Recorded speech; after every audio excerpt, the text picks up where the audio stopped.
اليوم أكملت لكم دينكم وأتممت عليكم نعمتي ورضيت لكم الإسلام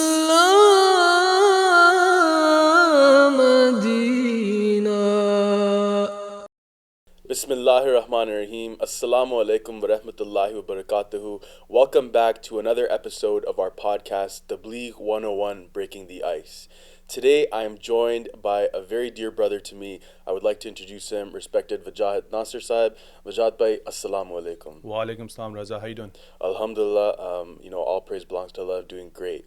So, Wajahat bhai, in the past episodes we've talked about approaching random people on the streets, door knocking, contacts, things like that. But, tabligh can be done to just more than just people on the street, right? Tabligh can be done to our friends, our neighbors, and colleagues. But thinking about that, there is a caveat with it. And a lot of times, we hear this advice that's given to people that, when you're at school, or when you're at work, or in a professional environment, there are two things you shouldn't discuss.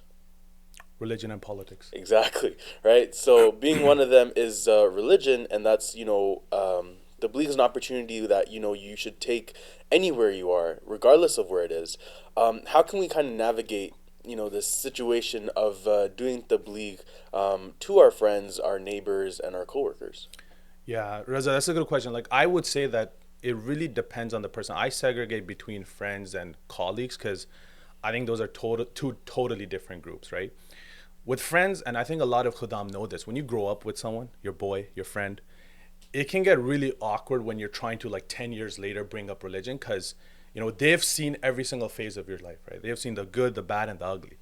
So they're probably thinking, why is this guy now suddenly trying to preach? What I've seen is that at the end of the day, whether it's your friend or whoever else, you got to incentivize them.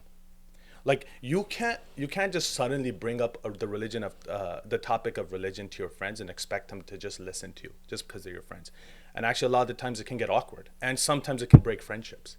So what I would say is that, and I've tried this out as well, is that you have to try to really be different from them. If it's namaz time, it's time to pray. You got to actually get up and go pray, right? And what happens is psychologically with your friend, they start to realize that, hey, this guy who just suddenly started to become more religious, getting engaged with their community, it's had a true and lasting impact on them.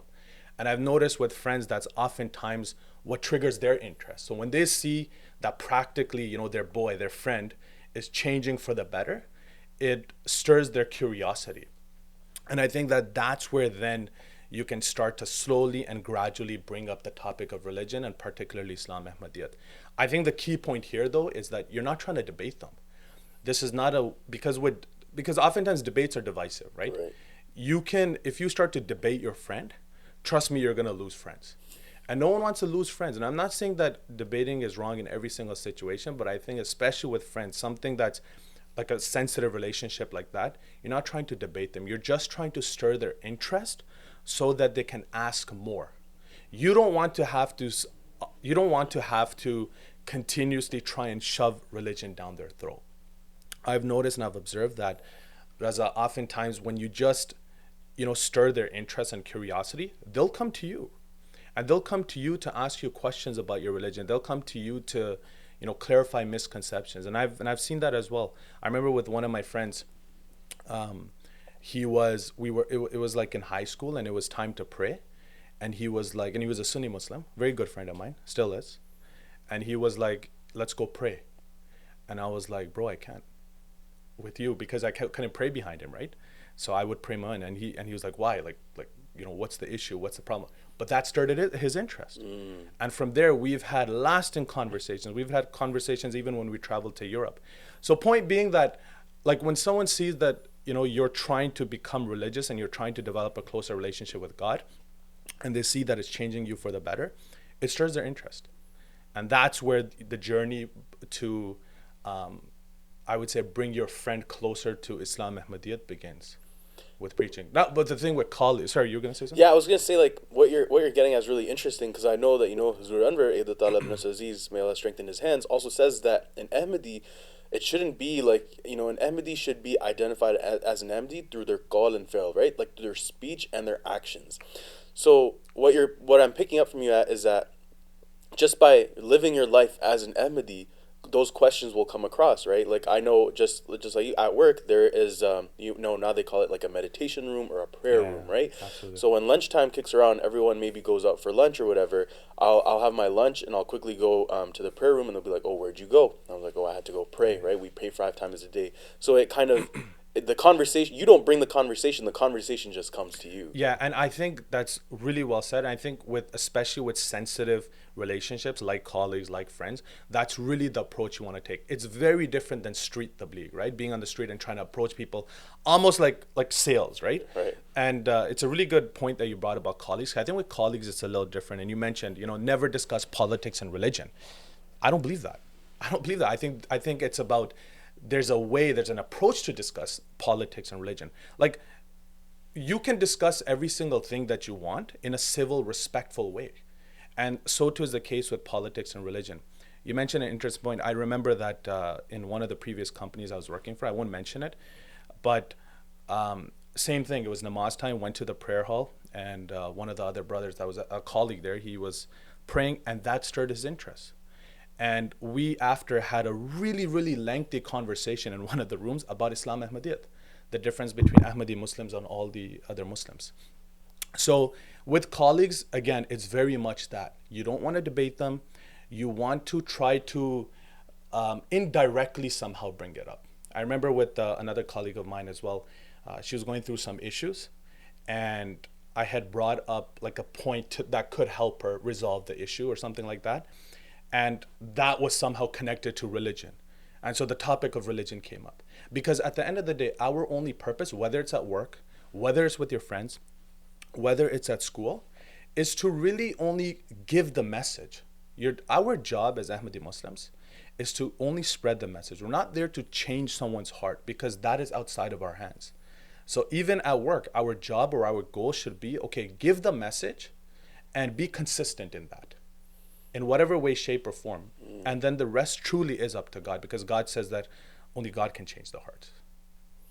That's really interesting. And I guess picking up on that, like, as you stay consistent, it reminds me another way at work that's helped me at least is, everyone knows that, I'm not working on Fridays, right? So they know I have to go for Jummah, they have to go for Friday prayers. So what'll happen is essentially, if someone's like, hey, can you, like maybe trade a shift with me this side, like, Friday's off limits. So they respect that now, and they know that, and they understand the importance of it. Same as, when Jalsa comes around, right? Or Ijtima comes around, it's a good way for me, it's a good way that they realize that, okay, I can't come, and then they're like, oh, what's happening, what's going on, and that can kind of lead you like, oh, let me invite you, right? You can come and attend a session of Jalsa, and this way, you have your friends or you have your coworkers that can come and actually see it, and they can see, what we talk about all this time. Yeah, 100%. It reminds me of another example about consistency, because Islam, in whatever you're doing, Islam teaches consistency, right? Regularity, whether it's prayer, whether it's working, whether it's tabligh. I remember with one of my colleagues, again, at another company, I would talk to him about Islam Ahmadiyyat every single day, almost every single day for like 30 to 45 minutes. And he was so intrigued and so curious. At one point, he even accepted, like verbally to me, he even accepted that it was true. Wow. That Sayyidina Hazrat Isa alayhi salam passed away, and accepted the Ahmadi Muslim point of view. But what happened eventually was I lost connection with him, and it fell off. And the point there is, and he like went back to his original or the older ideology that he subscribed to. But the point is that consistency, regularity, which I failed in that specific scenario, is the key when it comes to preaching. And I want to really highlight this point. You're not there to change people's hearts and convert them, and you're not there to try to shove it down their throats. You're only there to give them a message in a peaceful and respectful way, whether it's work, whether it's school. So essentially, from what I'm getting, like, when we talk about like friends, neighbors, colleagues. It's consistency, and also, the funny thing that you said is that you're not there to do street. It's like there's a difference between street tabligh, right? Street tabligh is like, it's an all out like warfare. It's like a debate hub, right? Right. And like Dundas Square or places in London, I know whatever Right. those squares are called, where people are just debating, right? It doesn't lead to anything. So you're not, yeah. So you're not there to like do street tabligh. You're not there to debate anyone. It's more like being consistent and your actions, and showing them through your actions that you're different, and having, by virtue of those actions, they actually come to you and ask. And now, no one can accuse you that, oh, this person's going around preaching or anything. Exactly. It's just that they're asking questions and you're giving them the answers. That's all it is. Perfect. All right. Well, viewers, jazakallah, for tuning in to this episode about, how to preach, or the importance of preaching to friends, neighbors, and coworkers. Inshallah, we will come with more episodes touching on different aspects of tabligh. This has been Tabligh 101, Breaking the Ice. وجاء من أقصى المدينة رجل يسعى قال يا قوم اتبعوا المرسلين